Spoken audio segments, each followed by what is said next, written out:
तो बताओ बच्चों, क्या हाल चाल। तो बच्चों, आज के इस वीडियो में हम पढ़ने जा रहे हैं कंपाउंड माइक्रोस्कोप के बारे में। बच्चों, कंपाउंड माइक्रोस्कोप एक ऐसा ऑप्टिकल इंस्ट्रूमेंट है जिसका यूज़ करते हैं हम छोटे छोटे ऑब्जेक्ट को काफ़ी ज़्यादा मैग्नीफिकेशन के साथ देखने के लिए। कंपाउंड माइक्रोस्कोप से हम magnification 100 times, 200 times, even 300 times भी कर सकते हैं। अकॉर्डिंग टू एनसीईआरटी हमारे सिलेबस में 2 लेंस यूज़ किया गया है कंपाउंड माइक्रोस्कोप में, बट हम ऐसे माइक्रोस्कोप भी हैं जहाँ पे 8, 10, 12, 14, इवन 16, 20 कॉन्वेक्स लेंस भी यूज़ होते हैं।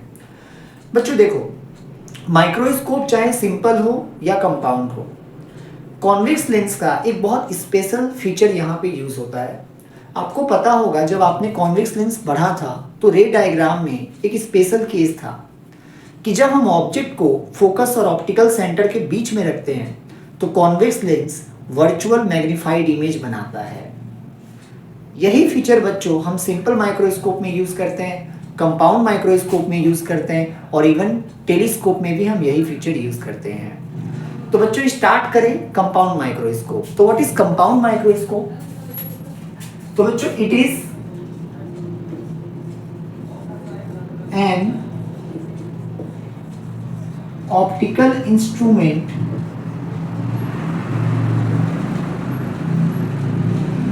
which is used to see small or tiny particles with high magnification.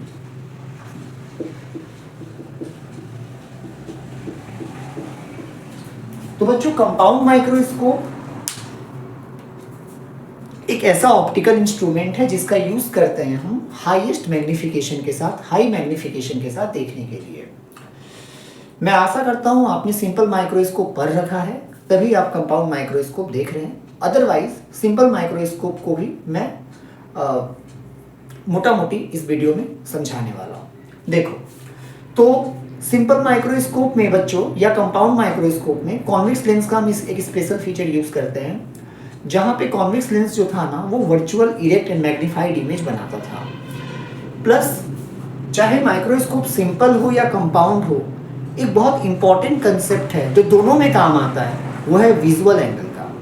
बच्चों, विजुअल एंगल क्या होता है? देखो, विजुअल एंगल वो एंगल होता है जो ऑब्जेक्ट हमारी आंखों के साथ बनाता है। जैसे मान लो ये मार्कर है, मैं मार्कर को देख रहा हूँ, तो मार्कर का ये जो पॉइंट है ना, ये पॉइंट देख रहे हो, ये मेरी आंखों के साथ क्या एंगल बना रहा है, ये है विजुअल एंगल। जितना समझने में ये सिंपल है ना, उतना ही इंपॉर्टेंट इसका कंसेप्ट है।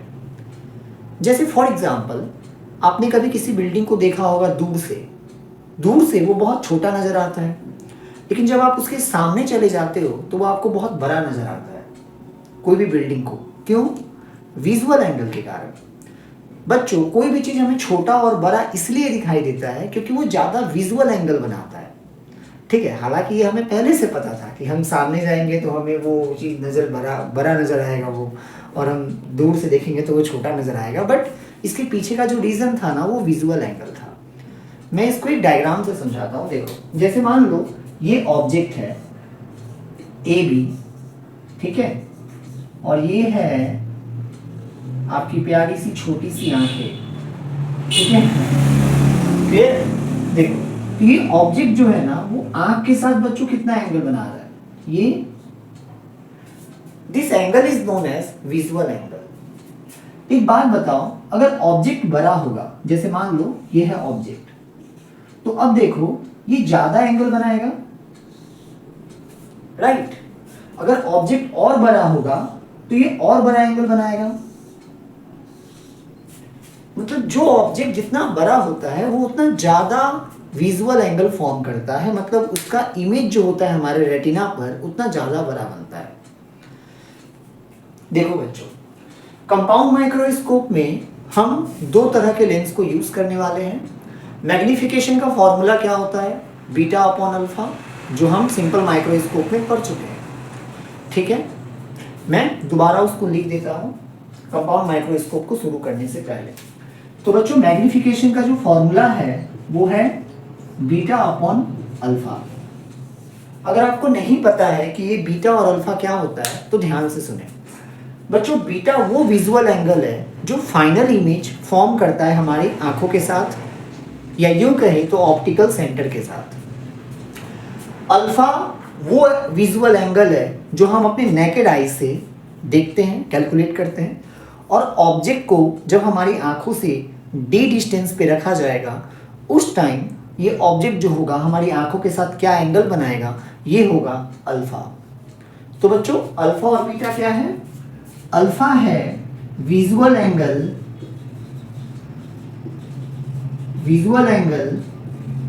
formed by naked eye, sorry by तो नहीं बोलना चाहिए, by object with naked eye kept at D, मतलब वो जो ऑब्जेक्ट है वो D डिस्टेंस पे रखा हुआ है, उस टाइम वो ऑब्जेक्ट हमारे नेकेड आई के साथ जो एंगल बनाएगा वो होगा अल्फा। बच्चों अल्फा को कैलकुलेट करने में ना हम माइक्रोस्कोप को यूज नहीं करेंगे, इसको याद रखना। अल्फा को कैलकुलेट करने में हम माइक्रोस्कोप का यूज नहीं करते। बीटा कैलकुलेट करने के लिए हम माइक्रोस्कोप का यूज करते हैं।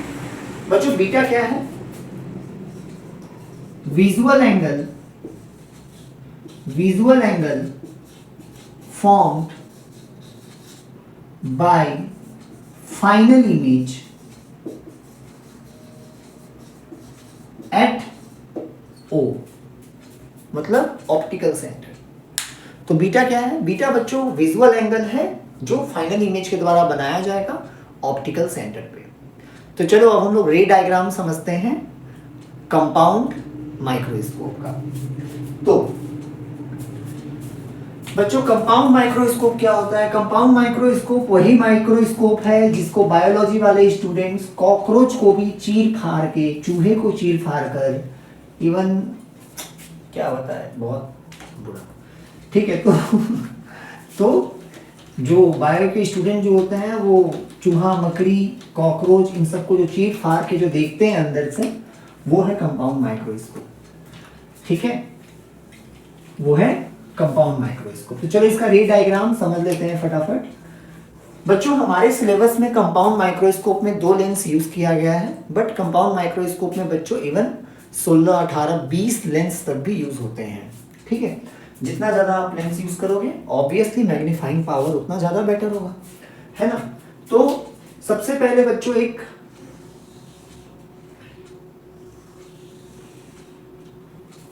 ठीक है, एक लेंस सबसे पहले ये जिसको हम बोलेंगे बच्चों ऑब्जेक्टिव लेंस। ये क्या है? Objective lens. और इसका जो फोकल लेंथ होगा बच्चों वो छोटा होगा, इसका जो फोकल लेंथ होगा वो छोटा होगा। और एक लेंगे हम आईपीस, इसको आई लेंस भी कहा जाता है। ये बड़ा होगा, इसका अपर्चर जो होगा वो बड़ा होगा। इसका कारण समझ में आ जाएगा आगे, थोड़ा देर बाद इसका कारण समझ में आ जाएगा क्यों इसका अपर्चर बड़ा लिया जाता है, ऑब्जेक्टिव का क्यों छोटा होता है। ये सारा रीजन आपको थोड़ी देर में क्लियर हो जाएगा। इसको हम बोलते हैं आईपीस, या इसको हम आई लेंस भी बोलते हैं। इसका जो फोकल लेंथ होता है बहुत बड़ा होता है in comparison to objective lens. जैसे मान लो इसका 100 सेंटीमीटर तो इसका कुछ 20 सेंटीमीटर, 15 सेंटीमीटर, 10 सेंटीमीटर, ये ठीक है। तो इसको हम आई लेंस भी बोलते हैं। इसका जो फोकल लेंथ होता है वो लार्ज होता है, ठीक है। अपर्चर भी लार्ज होता है, अपर्चर मतलब ये जो साइज, ठीक है। ये रहा प्रिंसिपल एक्सिस, ये रहा प्रिंसिपल एक्सिस। बच्चों इसका फोकल लेंथ जो है ना वो स्मॉल है। मान लो यहां पे कोई ऑब्जेक्ट है, ठीक है, और ये रहा इसका फोकस, ये रहा इसका फोकस। ऑब्जेक्टिव लेंस का है इसलिए मैं इसको डिनोट कर रहा हूं एफ नोट से, दिख रहा है, हाँ। और ये है ऑब्जेक्ट, ऑब्जेक्ट है बच्चों ए बी, ऑब्जेक्ट है ए बी। अब आप बताओ, अगर मान लो ऑब्जेक्ट जो है वो फोकस के पीछे रखा गया है तो इमेज कहाँ बनेगा? इमेज बनेगा फोकस के यहाँ पे बियॉन्ड, आगे बनेगा, रियल बनेगा, इन्वर्टेड बनेगा और थोड़ा सा मैग्नीफाइड होगा। मतलब अगर ऑब्जेक्ट है 2 फुट का तो इमेज बनेगा 2.5 फुट का, ऐसे कुछ। तो इमेज के लिए बच्चों मैंने क्या किया, एक रे को सबसे पहले पैरेलल भेज दिया तो वो चला गया फोकस से, ठीक है, और एक रे को मैंने भेज दिया ऑप्टिकल सेंटर से तो ये चला गया इमेज। तो यहां पे बच्चों बन गया इसका इमेज। क्लियर? यहां पे बन गया इसका इमेज। ए का इमेज यहां पे बना तो दैट इज ए डैश और बी का इमेज यहां बना तो that is B dash. Clear? ये फोकस से पास किया, ऑब्वियसली ये पॉइंट जो होगा वो एफ नॉट होगा, ठीक है, और ये ऑप्टिकल सेंटर से पास किया तो this is O1। Objective lens है, optical centre O1। Clear?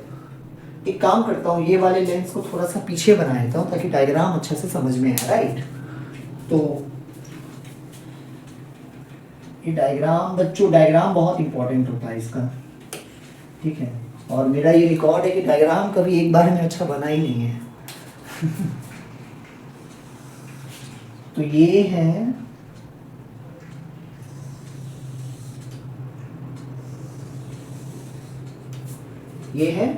Eyepiece, ठीक है, इसका जो फोकल लेंथ होता है वो बहुत ज्यादा होता है। क्लियर? तो ये बना real inverted magnified image. Clear? बच्चों कभी कभी क्वेश्चन आता है कि what is the function of objective lens in compound microscope. Compound microscope में ऑब्जेक्टिव लेंस का फंक्शन क्या होता है? तो याद रखें बच्चों, ऑब्जेक्टिव लेंस का काम ये है कि वो ऑब्जेक्ट का रियल इन्वर्टेड इमेज बनाकर देता है, दैट्स इट। ऑब्जेक्टिव लेंस का काम यही है कि वो रियल और इन्वर्टेड इमेज बनाकर देगा, बाकी सारा काम आईपीस का होगा। इसको आईपीस लेंस हम बोलते हैं क्योंकि इसी के सामने हमारी आंख होगी, वहीं से हम माइक्रोस्कोप में ऐसे करके देखेंगे। मतलब जैसे मान लो मेरी आंख है तो ये होगा सबसे पहले आईपीस लेंस, उसके बाद होगा ऑब्जेक्टिव, पहले आईपीस उसके बाद ऑब्जेक्टिव। तो ऑब्जेक्टिव लेंस का काम है रियल और इन्वर्टेड इमेज बनाना। क्लियर? और इसके बाद जो काम होगा वो आईपीस का होगा। एक बात बताओ, डायग्राम से भी आपको समझ में आ रहा होगा कि ये जो रियल इन्वर्टेड इमेज है ये आईपीस लेंस का ऑब्वियसली फोकस और ऑप्टिकल सेंटर के बीच में होगा, क्योंकि भाई इतना बड़ा लेंस है तो उसका फोकस लगभग यहाँ पे कहीं होगा, राइट? ऑलमोस्ट यहाँ पे होगा उसका फोकस, है ना? हम पहले से ही पढ़ चुके हैं कि आईपीस लेंस का फोकल लेंथ बहुत बड़ा है, मतलब उसका फोकस यहाँ पे होगा और ऑप्टिकल सेंटर होगा यहाँ पे। क्लियर?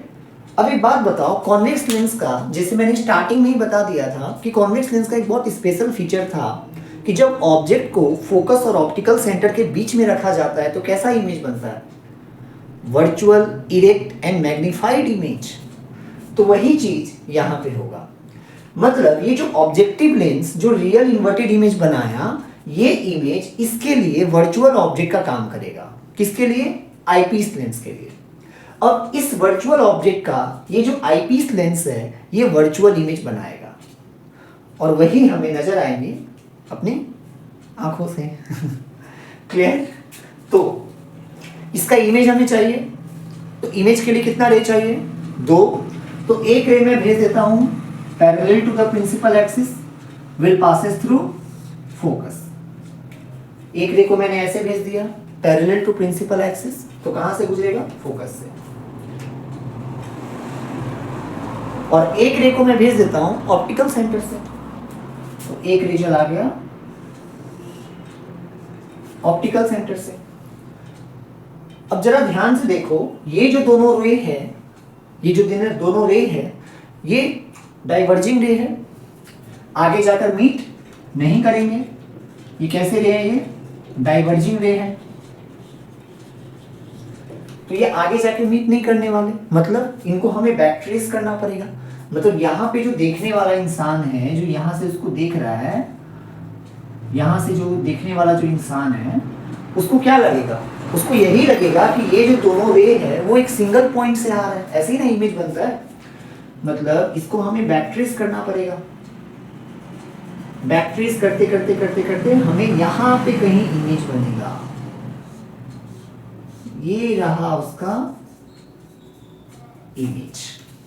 तो यहां पे हमें कहीं इसका इमेज नजर आएगा जो ऑब्वियसली वर्चुअल इमेज होगा।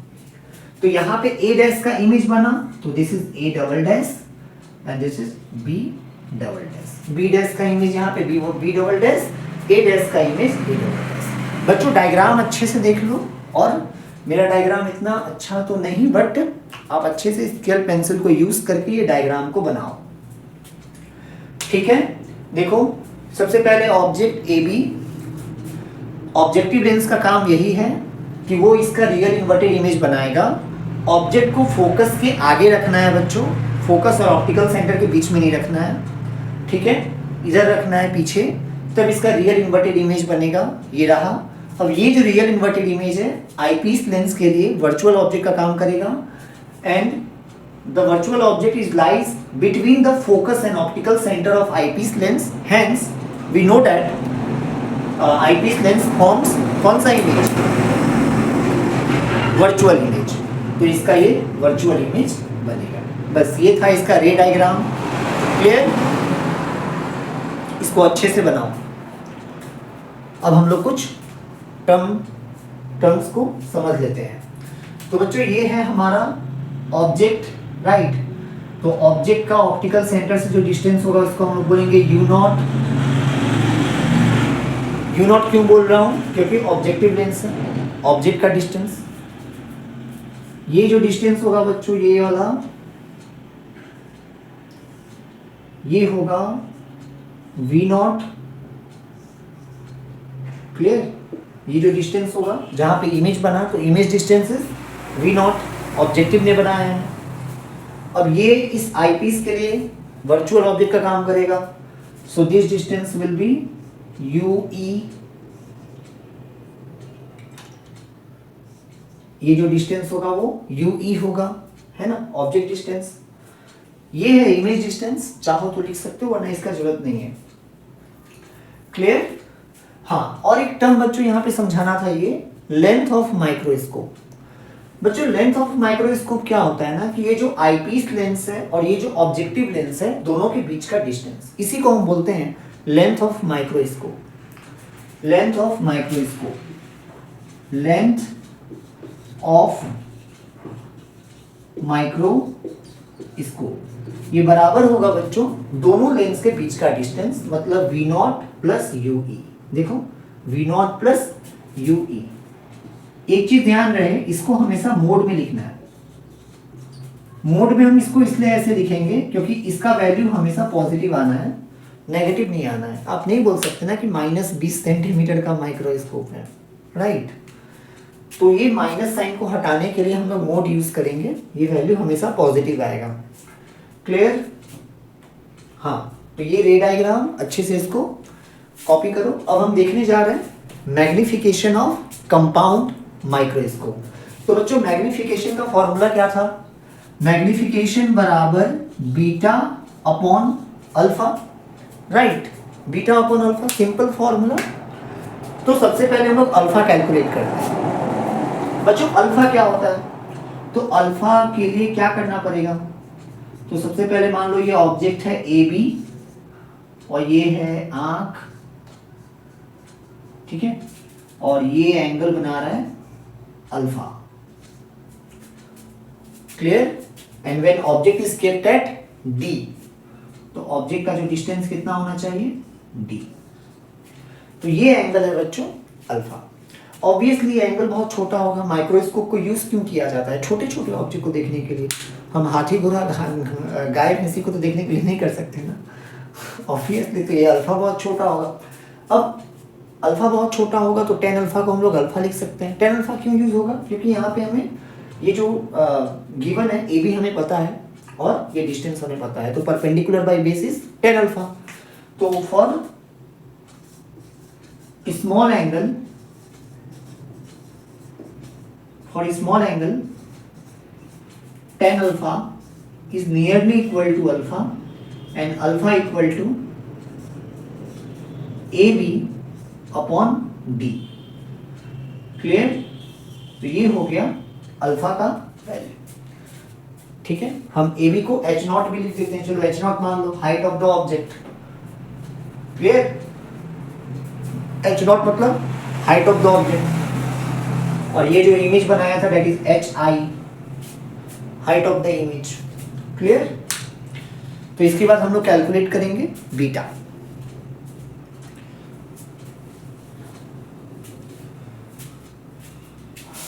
तो बच्चों सबसे पहले बीटा कैलकुलेट करने से पहले राम जी का नाम लो और पढ़ाई करना शुरू कर दो। एग्जाम काफी करीब आ रहा है। ठीक है, ये जो भी 2 महीना 3 महीना 4 महीना जो भी है, अच्छे से पढ़ाई करें, एग्जाम काफी करीब है। ठीक है, एक चीज हमेशा याद रखें बच्चों कि आपका नॉलेज ही आपको आपका पहचान देगा। ठीक है, ये चीज हमेशा याद रखें। तो डायलॉगबाजी कभी कभी मैं करता हूँ। तो बीटा बच्चों, बीटा क्या है? देखो, beta is visual angle, beta is visual angle form by final image. तो फाइनल इमेज वो कौन सा एंगल बना रहा था? ये वाला है ना। ये फाइनल इमेज कौन सा एंगल बना रहा था? यहाँ था ना, ये फाइनल इमेज रहा ये, राइट। ये कौन सा एंगल बना रहा था? बीटा। तो हमें बीटा चाहिए। तो एक बात बताओ, ये एंगल भी बहुत छोटा होगा, तो मैं लिख सकता हूँ ना, यहाँ से इस ट्रायंगल को देखो, इस ट्रायंगल को देखो बच्चों, tan बीटा इक्वल टू क्या हो जाएगा? परपेंडिकुलर अपॉन बेस मतलब height of the image by base मतलब UE, height of the image that is A dash B dash upon UE। और for very small angle tan beta is equal to A dash B dash बराबर UE, right. Small angle के लिए tan beta को हम लोग beta लिख सकते हैं। तो बीटा बराबर हो जाएगा A dash B dash. Diagram मैंने मिटा दिया है, आप मत मिटाना, डायग्राम को देखो और समझो। फाइनल इमेज ये था, फाइनल इमेज ऑप्टिकल सेंटर के साथ क्या एंगल बना रहे? देखो बीटा, राइट। तो मैं ऐसे भी लिख सकता हूँ tan beta is equal to perpendicular upon base, या मैं ये भी तो लिख सकता हूँ tan beta is equal to perpendicular upon base. तो परपेंडिकुलर हो गया A डैश B डैश, ये रहा A dash B dash upon UE, है ना। अब एक बात बताओ, ये जो इमेज जो बना है ना, जो रियल इन्वर्टेड इमेज बना है, ये इंटरमीडिएट है। हमें ये दिखेगा थोड़ी, हमें तो फाइनल इमेज दिखेगा, मतलब ये वाला, ये जो A double dash B double dash जो बन रहा था, ये वाला, हमें तो ये इमेज नजर आएगा। तो अब मुझे क्या करना है कि कैसे भी करके ये A डैश B डैश जो है ना, उसको हटाना है, उसको सब्स्टिट्यूट करना है। तो मैं क्या करूंगा, लेंस का मैग्निफिकेशन का फॉर्मूला यूज करूंगा। बच्चों, लेंस का मैग्निफिकेशन कितना होता है? याद करो, लेंस का मैग्निफिकेशन होता है V upon U, right. Spherical mirror का होता है -V/U, लेंस का होता है मैग्निफिकेशन V अपॉन U। और इसका दूसरा फॉर्मूला ये भी था I अपॉन O, मतलब height of the image by height of the object. तो मैं क्या करूंगा, इसी फॉर्मूला को यूज करूंगा और ये जो A डैश B डैश है ना, इसको सब्स्टिट्यूट कर दूंगा। देखो कैसे, तो देखो ऑब्जेक्टिव लेंस, कौन सा lens? Objective lens. Alpha calculate हो चुका है, अल्फा के साथ कोई छेड़छाड़ नहीं करना है। बीटा, तो बीटा इक्वल टू कितना आया? A dash B dash upon UE। अब मैं जा रहा हूं A डैश B डैश को सब्स्टिट्यूट करने के लिए। तो इस लेंस के लिए देखो बच्चों, मैग्निफिकेशन कितना हो जाएगा? M नॉट, ऑब्जेक्टिव लेंस है इसलिए मैं M नॉट बता रहा हूं। M नॉट बराबर that is V naught upon U not. तो ये हो जाएगा V naught upon U not. अब मैं इसी को ये भी तो लिख सकता हूं, height of the image upon height of the object, right, that is AB। Height of the image A dash B dash upon height of the object. Clear? अब यहाँ पे साइन के साथ पुट करना है। तो इमेज डिस्टेंस तो positive होगा, रे का डायरेक्शन ये है, तो जो भी रे के डायरेक्शन में उसको प्लस लेना है, जो अपोजिट में उसको माइनस लेना है। तो वी नॉट पॉजिटिव होगा, यू नॉट नेगेटिव होगा, तो V naught upon minus U naught equal to A dash B dash. A dash B dash along negative Y axis, तो इसको माइनस लेना है, minus A dash B dash upon A B मतलब H naught height of the object, तो ये हो जाएगा H naught. अब माइनस से माइनस दोनों तरफ बच्चों कैंसिल हो जाएगा और ये हो जाएगा V naught upon U naught is equal to A dash B dash upon H naught. अब यहां से मुझे मिल जाएगा A dash B dash equal to H naught ऊपर चला जाएगा, V naught upon U naught into H naught. अब ए डैश बी डैश का वैल्यू मिल चुका है, इसी को उठा के यहाँ पे पुट करते हैं और हमें पता चल जाएगा बीटा। तो बीटा बराबर, तो बच्चों बीटा हो जाएगा, बीटा जो हो जाएगा वो हो जाएगा, बीटा का वैल्यू मिल जाएगा A dash B dash upon U E, right. तो ए डैश बी डैश की जगह पे V naught upon U naught into H naught, तो ये हो जाएगा V naught upon U naught into H naught by U E. तो ये मिल गया बीटा का value. Now we can calculate the magnification of compound microscope. So microscope का magnification beta upon alpha, beta का वैल्यू ये रहा V naught upon U naught into H naught upon U E whole divided by alpha का value कितना आया था, अल्फा का वैल्यू आया था perpendicular by base that is H naught upon D, यही ना था, हाँ। तो एच नॉट से एच नॉट कैंसल, डी ऊपर चला जाएगा बच्चों, तो मैग्निफिकेशन आ जाएगा V naught upon U naught into D upon U E. So this is the required formula for magnification of compound microscope. M equal to V naught upon U naught into D upon UV. अब ध्यान से इस formula को देखो और एक बात बताओ, ये जो V naught upon U naught है ये किसका मैग्निफिकेशन है? ऑब्जेक्टिव लेंस का। देखो ये ऑब्जेक्टिव लेंस का मैग्निफिकेशन है, ठीक है। तो मैं इसको लिख सकता हूं ऐसे M equal to M naught, है ना, इसके जगह पे V naught upon U naught की जगह पे into D upon U E. अगर आपने सिंपल माइक्रोस्कोप पढ़ा है तो आपको पता होगा ये मैग्निफिकेशन का फॉर्मूला है सिंपल माइक्रोस्कोप का। मतलब ये जो आईपीस लेंस है कंपाउंड माइक्रोस्कोप में, ये जो आईपीस लेंस है ये सिंपल माइक्रोस्कोप की तरह ही काम करता है। याद रखना इस चीज को, आईपीस लेंस जो है बच्चों वो सिंपल माइक्रोस्कोप की तरह ही काम करता है। सिंपल माइक्रोस्कोप क्या करता था? ऑब्जेक्ट का वर्चुअल इमेज बनाता था, मैग्नीफाइड इमेज बनाता था। ये भी तो वही कर रहा है, right. So this is, we can write it D upon U E as M E. तो ये होता है बच्चों formula for magnification of compound microscope, that is m equal to M naught into M E. Clear? Again I am repeating. तो बच्चों objective lens का काम क्या है? रियल इन्वर्टेड इमेज बनाकर देना। अब वो इमेज जो होगा आईपीस लेंस के लिए वर्चुअल ऑब्जेक्ट का काम करेगा और आईपीस लेंस ठीक माइक्रोस्कोप जैसा काम करे, सिंपल माइक्रोस्कोप जैसा काम करेगा, सॉरी, और इसका वर्चुअल इरेक्ट मैग्नीफाइड इमेज बनाकर देगा। Clear? Length of the microscope is the distance between the objective lens and eyepiece lens. Clear? ये हो गया। अब सवाल ये आता है बच्चों कि prove that the magnification for compound microscope is m equal to M naught into M E. ये कभी कभी प्रूव करने के लिए भी आता है। क्लियर? तो अब हम देखने जा रहे हैं दो स्पेशल केस। क्या क्या? मैक्सिमम मैग्निफिकेशन क्या होता है और नॉर्मल एडजस्टमेंट, जिसको हम रिलैक्स्ड आई के साथ भी बोलते हैं, या आप उसको मिनिमम मैग्निफिकेशन भी बोलते हैं। ठीक है, तो दो स्पेशल केस बच्चों हम देखने जा रहे हैं किसका? कंपाउंड माइक्रोस्कोप के मैग्निफिकेशन।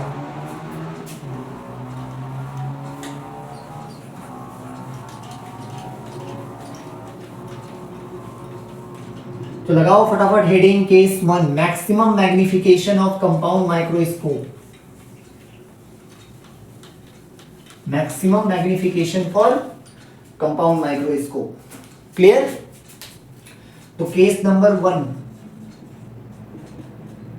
केस नंबर 1 क्या हो जाएगा बच्चों? Maximum magnification, maximum magnification.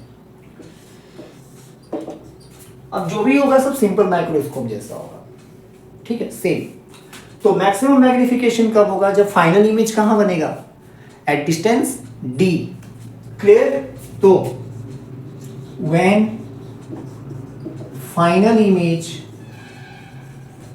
Is formed eight d। Clear? तो ऑब्जेक्ट डिस्टेंस नेगेटिव लेना है। क्लियर? हाँ, किस लेंस के द्वारा? By eyepiece lens. हाँ, ये याद रहे, बाई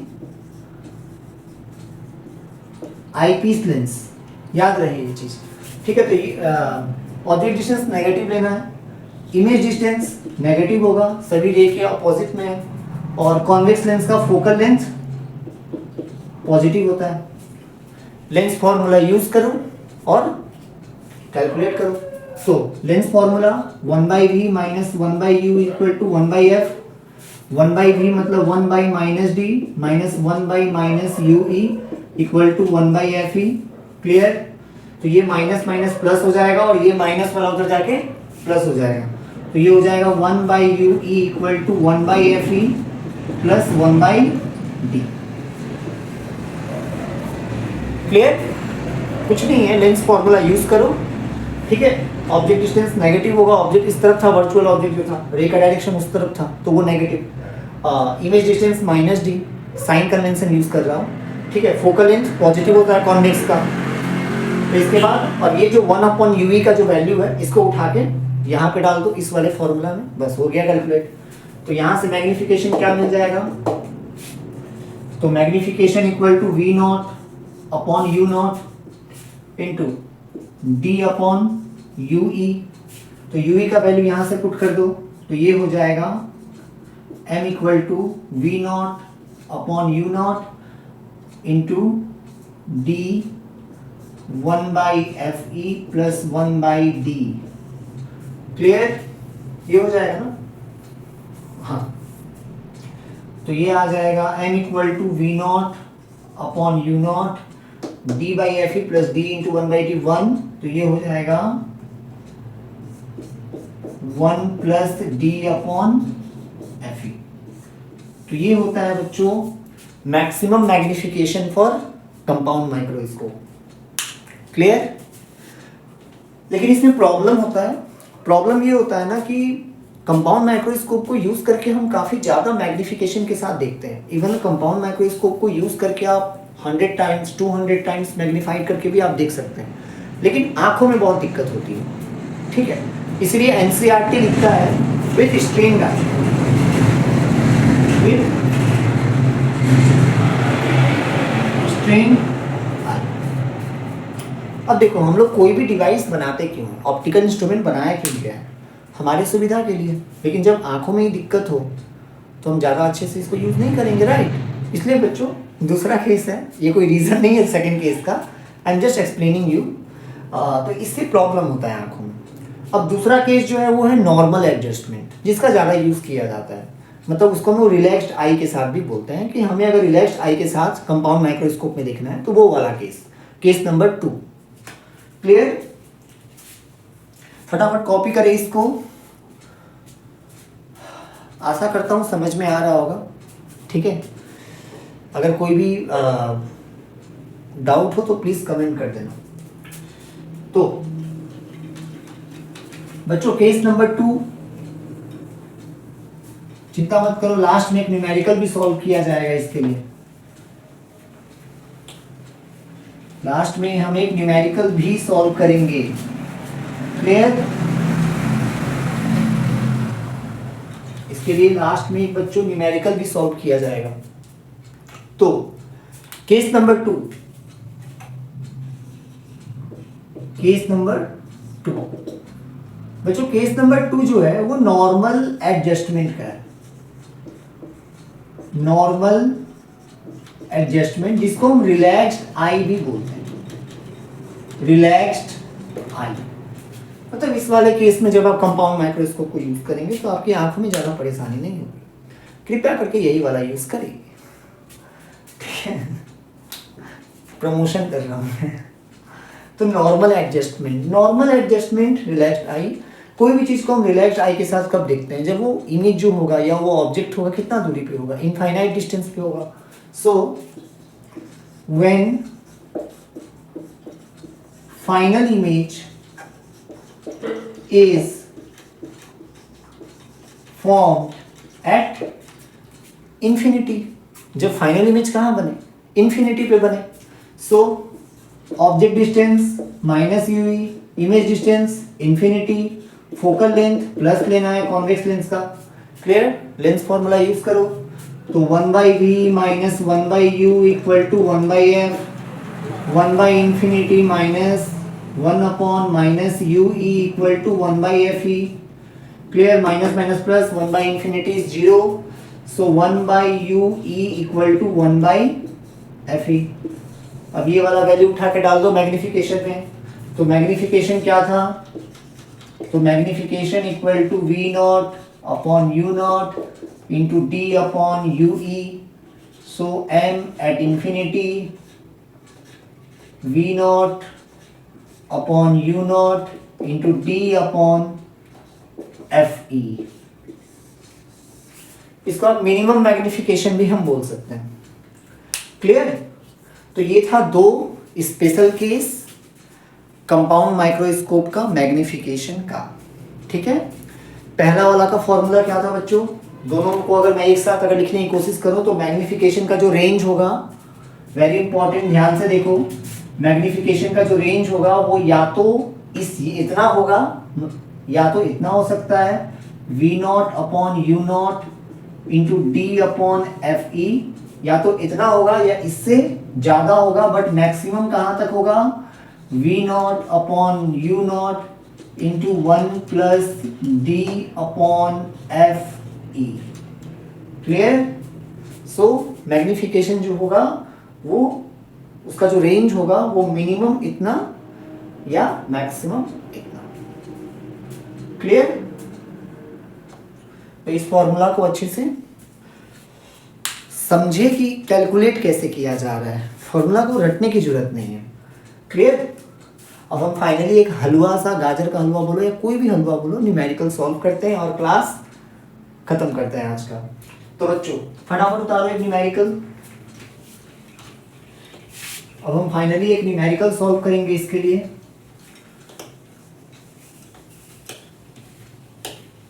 तो न्यूमेरिकल है बच्चों, न्यूमेरिकल है in a compound microscope, in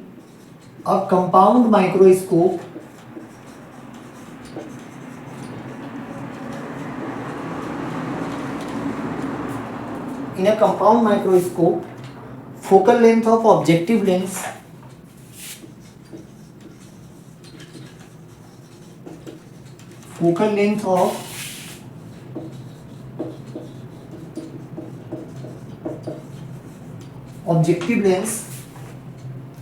is 1.2 centimeter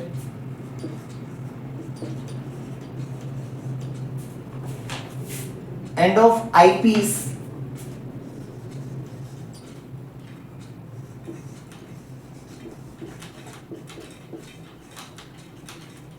is 3 centimeter. When object is kept at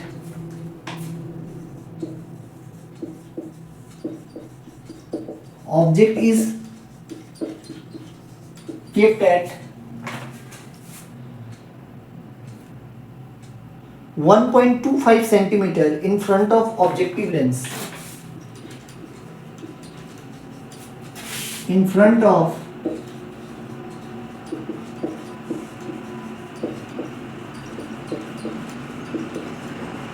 objective lens. देखो पड़ोसी में शादी हो रहा है इसलिए कितना गाड़ी चल रहा है। शादी ब्याह का मौसम है, गाड़ी तो चलेगी। ठीक है, तो in front of objective lens final image is formed at infinity. Final image is formed at infinity.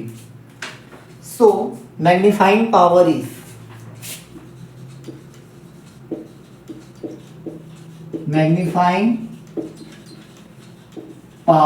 is option दे दिया हुआ है 100, 200, 300,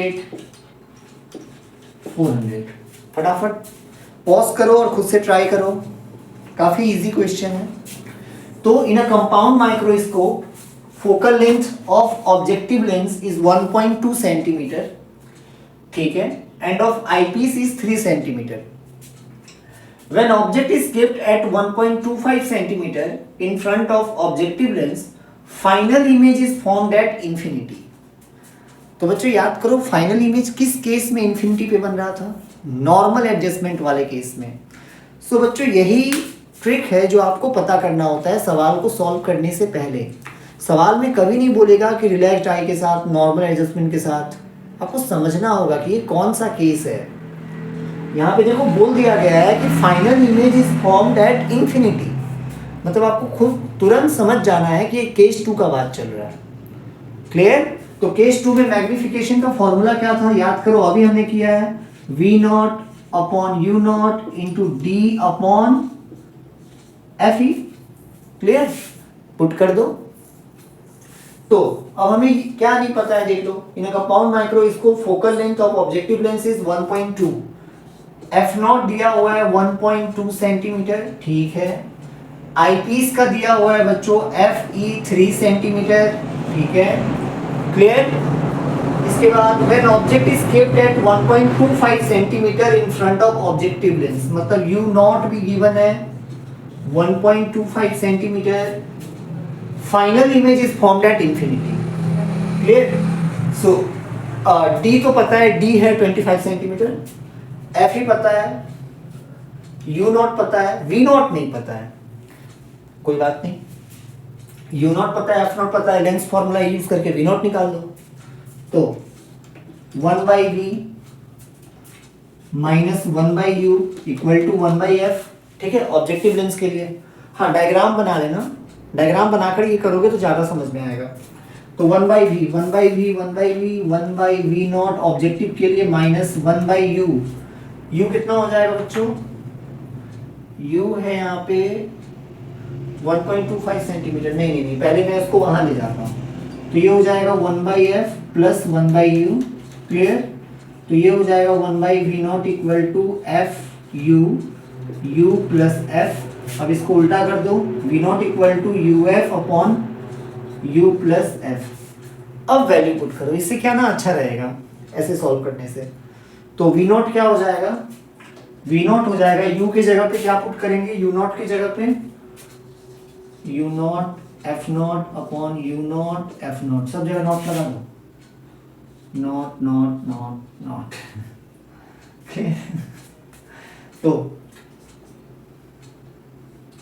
तो ये हो जाएगा ओके, U0 F0 और U प्लस F नीचे आ जाएगा ना, हाँ ठीक है। तो U0 F0 क्लियर? तो U0 F0, तो U0 कितना आ जाएगा बच्चों 1.25, तो ये आ गया 1.25, माइनस लेना है इसको, ऑब्जेक्ट डिस्टेंस F0 1.2, ठीक है 1.2 दिख रहा है ना, हाँ, अपॉन U0 प्लस F0, तो U0 माइनस लेना पड़ेगा ऑब्जेक्ट डिस्टेंस, तो माइनस 1.25 प्लस 1.2। क्लियर? सॉल्व करते हैं इसको। तो ये हो जाएगा, यहाँ पे देखो V0 equal to minus 1.25 into 1.2 upon minus 1.25 plus 1.2 ये हो जाएगा 0.05, क्लियर, और माइनस रहेगा तो माइनस माइनस प्लस कट गया। अब ये पॉइंट से ये कट गया तो 5 से ये कटेगा 25, क्लियर है ना, 25 ही होगा ना। अब 25 को 1.2 से कर दो, 25 30 30, तो V नॉट आ गया बच्चों 30 सेंटीमीटर, ऑब्वियसली प्लस में आएगा ये, ठीक है। अब ये सारा वैल्यू यहाँ पर पुट कर दो, आ गया मैग्नीफिकेशन। तो मैग्नीफिकेशन क्या हो जाएगा, magnification equal to V naught upon U naught into D upon FE। तो V नॉट हो गया 30, U नॉट हो गया 1.25 इंटू D 25, FE कितना दिया है 3, क्लियर। हाँ, अब काफ़ी सवाल ये आता है कि सर यहाँ पे क्या साइन पुट नहीं करना है, तो नहीं करना है। देखो बच्चों, किताबों में ना ये फॉर्मूला हो सकता है कि आपको माइनस में दिया हो, क्योंकि होता क्या है ना कि फाइनल इमेज जो है ना वो नेगेटिव वाई एक्सिस के अलोंग बनता है, ठीक है। तो माइनस प्लस पे नहीं जाना है। मैग्नीफिकेशन 2 टाइम्स अगर आ रहा है मतलब क्या, 2 गुना बड़ा बन रहा है, ऑब्वियसली हम ऐसा तो नहीं बोल सकते -2 टाइम्स बड़ा बन रहा है, नहीं। तो साइन को लेके ज़्यादा टेंशन नहीं है, कैलकुलेशन पे ध्यान दो, ठीक है। तो ये पॉइंट हटा दो यहाँ पे, ये आ गया 00, ये आ जाएगा 3 10 30 5, और ये आ जाएगा 100, और ये आ जाएगा 5 से 20 22 200। सो मैग्नीफिकेशन आ जाएगा बच्चों 200, क्लियर। तो option number B is correct. तो आई होप समझ में आया होगा कंपाउंड माइक्रोस्कोप, ठीक है। मिलते हैं अगले वीडियो में टेलीस्कोप के साथ। तो अपना ख्याल रखें, अच्छे से पढ़ाई करें, गुड बाय।